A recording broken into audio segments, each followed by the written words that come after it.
Hello friends, welcome है आपका हमारी आज की एक न्यू वीडियो में। तो आज की वीडियो में हम लोग क्या पढ़ेंगे, क्लास 8 सिविक्स का चैप्टर है हमारा जुडिशरी। तो बहुत ही इंपॉर्टेंट चैप्टर है। तो सबसे पहले समझते हैं जुडिशरी क्या होती है। What is judiciary? Branch of government that interprets the law, settles disputes and administrates justice to all citizen. Simple definition है, देखिए जुडिशरी एक गवर्नमेंट की ब्रांच होती है जो कि इंटरप्रेट करती है लॉ को। इंटरप्रेट करने का मतलब हम कह सकते हैं लागू करती है, एक्सप्लेन करती है मतलब लागू कह सकते हैं हम। दैट इंटरप्रेट्स द लॉ, यानी कि जो कि लॉ को लागू करती है। सेटल्स डिस्प्यूट्स, जो लड़ाइयाँ हो जाती हैं, जैसे घरों में लड़ाइयाँ हो गई, भाई बहन के बीच में लड़ाइयाँ हो गई, स्कूल में हो गई, दोस्तों के बीच में लड़ाइयाँ हो गई, घर में हो गई, जमीन जायदाद को लेकर लड़ाइयाँ हो जाती है। तो ऐसे ही जो जुडिशरी होती है वो इस टाइप की डिस्प्यूट्स को ही सेटल करती है। और एंड एडमिनिस्ट्रेट्स जस्टिस, यानी कि वो जस्टिस को दिलाती है। एडमिनिस्ट्रेट जस्टिस का मतलब हो जाएगा जस्टिस दिलाना, किसको? सभी सिटीजन्स को। जो भी किसी जगह के सिटीजन्स होंगे वो उन सभी सिटीजन्स को, ऑल सिटीजन्स को जस्टिस दिलाएगी। पॉइंट देखते हैं फिर हम अपना।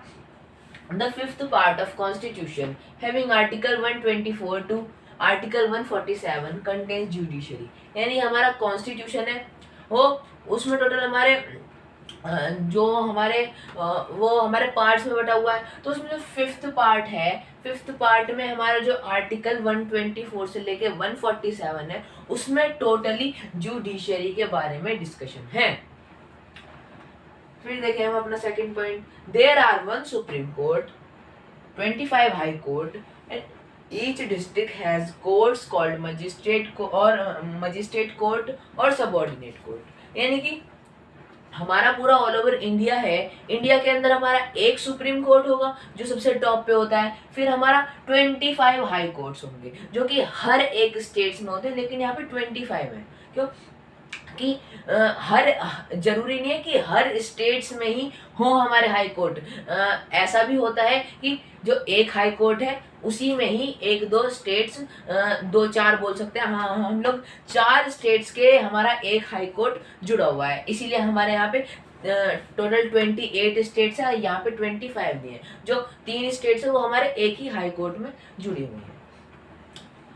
And each district has courts called magistrate court और सबऑर्डिनेट कोर्ट, यानी कि हर स्टेट में डिस्ट्रिक्ट्स होते हैं, तो हर डिस्ट्रिक्ट में हमारे कोर्ट्स होते हैं। हर डिस्ट्रिक्ट में कोर्ट होते हैं जिन्हें हम लोग क्या क्या कह सकते हैं, मजिस्ट्रेट कोर्ट कह सकते हैं या फिर सबऑर्डिनेट कोर्ट कह सकते हैं, जिसमें कि डायरेक्ट जजेस नहीं बैठते हैं, उनमें मजिस्ट्रेट काम करते हैं। ठीक है, फिर देखें हम अपना third point. Supreme court is located in new Delhi, यानी कि जो सुप्रीम कोर्ट है वो हमारा न्यू दिल्ली में है। और सुप्रीम कोर्ट हैज 1+33 जजेस। देखिए ये क्या मामला है, यहाँ पे 1+33 साफ साफ बोल सकते हैं ना, 34 जजेस होते हैं। क्यों? क्योंकि देखिए जस्टिस यानी कि जजेस, जस्टिस यानी कि जजेस जो कि कोर्ट में जज होते हैं, हाँ हम लोग उन्हें जस्टिस बुलाते हैं। लेकिन यहाँ पर एक अलग क्यों दिया गया है? क्योंकि ये एक दर्शाता है हमारा चीफ जस्टिस को।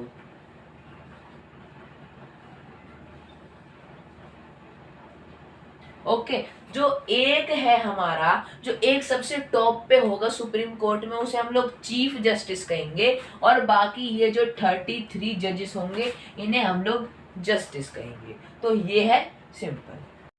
तो अब हम देख लेते हैं हमारे कुछ और इम्पोर्टेंट पॉइंट्स। तो ये जो हमारा चैप्टर है जुडिशियरी, ये अब हम बुक से पढ़ने वाले हैं पूरा, जो भी हमारे बुक में टॉपिक्स दिए गए हैं। तो टोटल 5 मेन टॉपिक्स हैं बुक के। हम लोग रोज आज तो हम लोग सिर्फ यही what is the role of judiciary पढ़ने वाले हैं।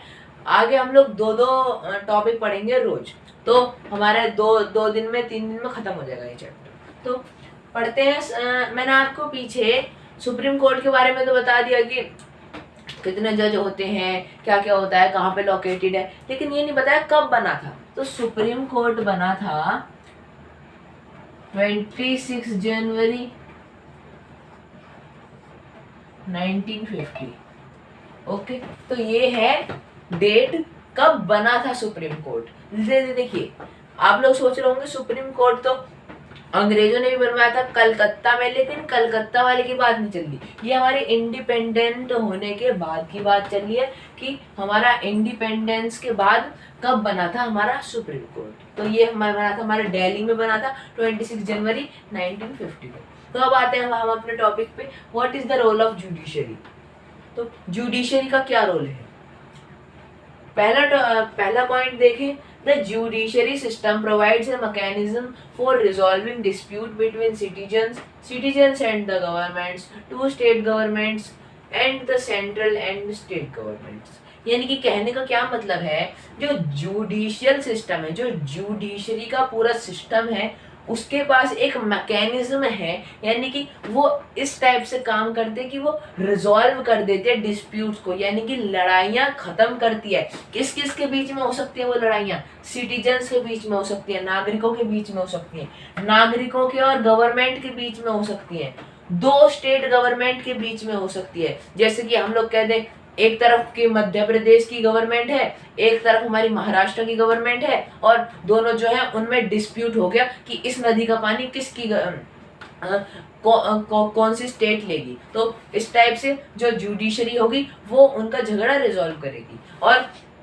And the central and state government, यानी कि सेंट्रल और स्टेट गवर्नमेंट के बीच में भी वो डिस्प्यूट हो सकता है, डिस्प्यूट किसी के बीच में भी हो सकता है, और जुडिशरी क्या करेगी, उस डिस्प्यूट को रिजॉल्व करने का काम करेगी। सेकंड पॉइंट देखें, the judiciary has the power to strike down particular laws passed by the parliament if it believes that there are a violation of the basic structure of the constitution.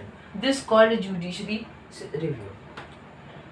तो कहने का क्या मतलब है, जो judiciary है उसके पास पावर है to strike down particular laws, यानी कि जो कुछ लॉज होते हैं उनको डिस्पैच करने की पावर होती है। ठीक है ना, स्ट्राइक डाउन को मतलब हम लोग कह सकते हैं डिस्पैच करने की पावर होती है, पास्ड बाय द पार्लियामेंट, जो लॉज पार्लियामेंट पास करती है। अगर उसे लगता है कि यहाँ पर हमारे इंडियन कॉन्स्टिट्यूशन के जो बेसिक स्ट्रक्चर है उसमें कोई भी बदलाव आ रहा है, उसमें कोई भी वायलेशन हो रहा है, तभी वो उस लॉ को डिस्पैच करने की पावर रखती है और डिस्पैच कर भी सकती है।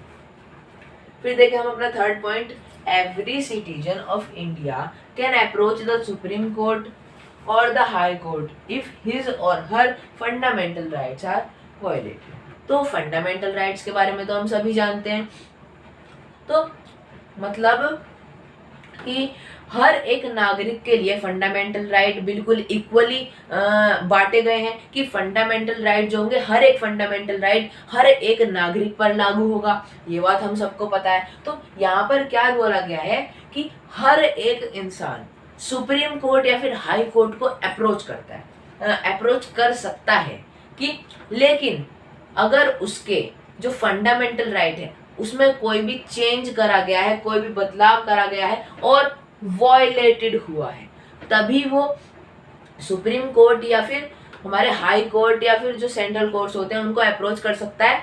लेकिन जो मेनली होंगे वो सुप्रीम कोर्ट और हाई कोर्ट को कर सकता है इन कंडीशंस में। देखिए जो सुप्रीम कोर्ट हाई कोर्ट हो गए, इनमें देखिए वैसे हम लोग कह दें जो हमारे मजिस्ट्रेट कोर्ट होते हैं, सबऑर्डिनेट कोर्ट होते हैं, पैसा तो उन सारे कोर्ट्स में भी लगता है ना भाई, डॉक्यूमेंट्री वर्क होगा इतना सारा, टाइम भी बहुत सारा लगेगा, तो देखिए पैसा भी ऑब्वियस सी बात है बहुत सारा ही खर्च होगा। तो देखिए ऐसे टाइम पे जो गरीब आदमी होगा वो कैसे अप्रोच कर पाएगा इन सबको। तो फंडामेंटल राइट जो है हमारे, तो वो हमें क्या राइट मिला है हमें उनसे, कि हम किसी भी अपने रिलेटिव को भेज सकते हैं, हम अपने जानकार को भेज सकते हैं अपनी तरफ से केस के लिए, कि अगर हमारे पास पैसा नहीं है, हम नहीं अप्रोच कर सकते, तो हमारा कोई रिलेटिव या फिर जानकार उसमें जा सकता है। तो ये भी हमें फंडामेंटल राइट ही प्रोवाइड करते हैं। अगर उन्हीं में वायलेशन आ गया तो कैसे हमारा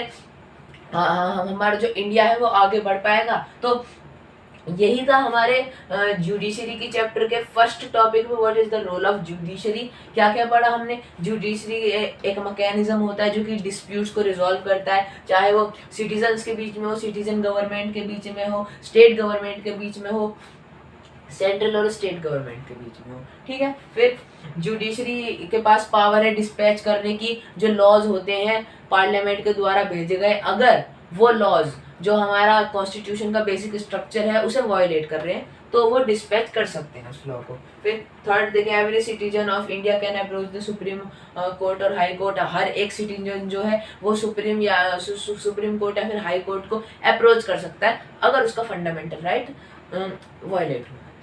तो फ्रेंड्स, ये थी हमारी आज की वीडियो। अगर आपको हमारी वीडियो अच्छी लगी हो तो हमारी वीडियो को लाइक करें, चैनल को सब्सक्राइब करें और ज़्यादा से ज़्यादा लोगों को शेयर करें, जिससे कि आपको ऐसी शानदार वीडियोस हमारी तरफ से मिलते रहे। तब तक के लिए धन्यवाद और मिलते हैं अगली वीडियो में।